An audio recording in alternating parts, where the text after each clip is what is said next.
राज्य सरकारनं दिलेलं मराठा आरक्षण कोर्टामध्ये टिकेल याची ग्वाही मुख्यमंत्री एकनाथ शिंदे यांनी दिली आहे।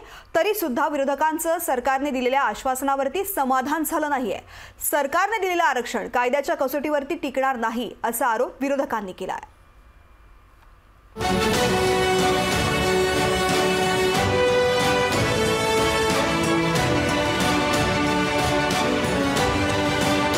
मराठा समाजाला कायद्याच्या चौकटीत बसणार आणि कायद्याच्या चौकटीत टिकणार आरक्षण मिळायला पाहिजे।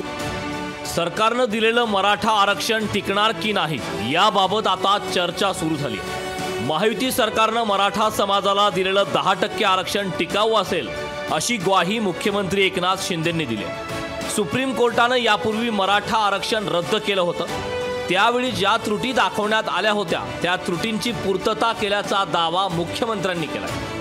शिवाय राज्य मागासवर्ग आयोगाने सायंटिफिक पद्धतीने सर्वेक्षण केल्याचंही मुख्यमंत्र्यांनी सांगितलं। त्यामुळे दिलेलं आरक्षण कायद्याच्या कसोटीवर टिकणारा असेल असा दावा मुख्यमंत्र्यांनी केला।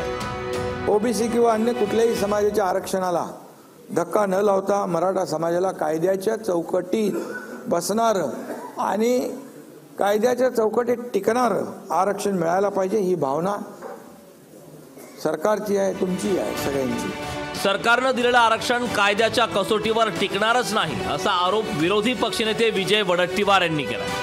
हा कायद्याच्या कसोटीमध्ये निकषामध्ये बसणारे नाही। आम्हाला समर्थन यासाठी द्यावं लागलं की आम्ही विरोध केला तर आमच्या नावाने विरोध केला म्हणून त्याच्या नावाने बोंबाबोंब मारली गेली असती। मराठा समाजाची मतं घेऊन आणि नंतर फसगत झाली हे सिद्ध झालं। अशीच आता मराठा समाजाची फसगत करण्याचं काम या शिंदे सरकारने केलेली आहे। मराठा समाजाला 10% आरक्षण देण्याचा राज्य सरकारला अधिकार आहे का असा सवाल राज ठाकरेंनी उपस्थित केलाय।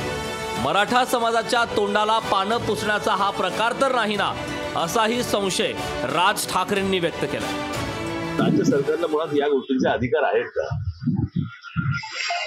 ही गोष्ट आहे केंद्राची, ही गोष्ट आहे सुप्रीम कोर्टामधल्या निर्णयाची। हा विषय मी मागे पण सांगितलं होतं की हा खूप टेक्निकल विषय आहे। नुसताच ह्याच्यामध्ये काहीतरी सरकारने जाहीर केलं म्हणून आनंद मानण्यासारखा नाहीये। हे नक्की काय आहे ते मला असं वाटतं एकदा मराठा समाजाने एकदा विचारावं त्यांना। 10% दिले म्हणजे काय केलं? कायदेतज्ञ गुणरत्न सदावर्ते यांनी तर याबाबत वेगळाच संशय व्यक्त केलाय। आरक्षणाच्या मुद्द्यावरून मुख्यमंत्र्यांची दिशाभूल केल्याचा आरोप सदावर्तेंनी केलाय। आपण पाहिलं की कोण सर्वेक्षण करत होतं, लहान मुलं आपण भंडारा जिल्ह्यामध्ये पाहिले। आपण पाहिलं की जी माणसं क्लीनअप मधले वर्कर्स आहेत ती काम करत होती, जी पहिली दुसरी शिक्षण घेतलेली माणसं होती आणि जे शिक्षक काम करत होते त्यांचे आपण रिपोर्ट्स पाहिले, त्या चर्चा सोशल मीडियावरल्या पाहिल्या। मराठा समाजानं आरक्षण मिळवण्यासाठी मोठा संघर्ष केलाय। विरोधकांनी या आरक्षणाला पाठिंबा दिलाय, मात्र त्याच्या टिकाऊपणाबाबत संशय व्यक्त केलाय। हा संशय खरा ठरू नये अशीच अपेक्षा व्यक्त केली जाते। अजय अडसूळ, लोकशाही मराठी, मुंबई।